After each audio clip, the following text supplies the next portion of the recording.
Speaker. I call Scott Simpson. Thank you, Mr Speaker. It's a pleasure to take a call on this third reading of the Wildlife Powers Amendment Bill, sponsored by the Minister of Conservation, the Honourable Maggie Barry.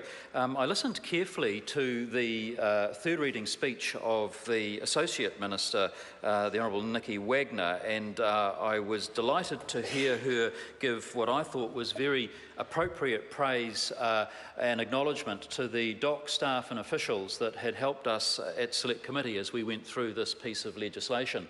The Department of Conservation staff are hugely committed to protecting and enhancing our natural environment, goes without saying. But this is an area of the law that is due for an update.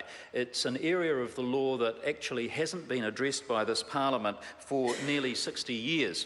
And over that 60-year period, the focus and the intent of illegal smuggling, poaching and stealing of our beautiful native creatures has actually changed quite dramatically.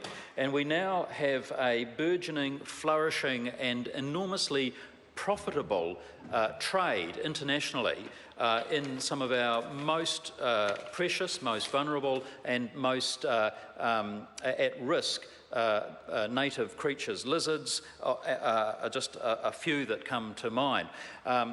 And in an electorate like mine, Mr Speaker, in the beautiful Coromandel, where a very large part of the electorate is actually managed very competently by the DOC Ministry and employees, I see literally every day examples of how dedicated those people are to our beautiful natural environment. So this piece of legislation extends the powers of those officers to actually intervene and intercept situations where they see illegal acts taking place. Now, that hasn't been the case in the past under the principal legislation that, as I mentioned, is almost 60 years old. So it's very appropriate that we update it. I want to just make mention of a comment that the Honourable Nanaia Mahuta made in her speech regarding David Parker's supplementary order paper.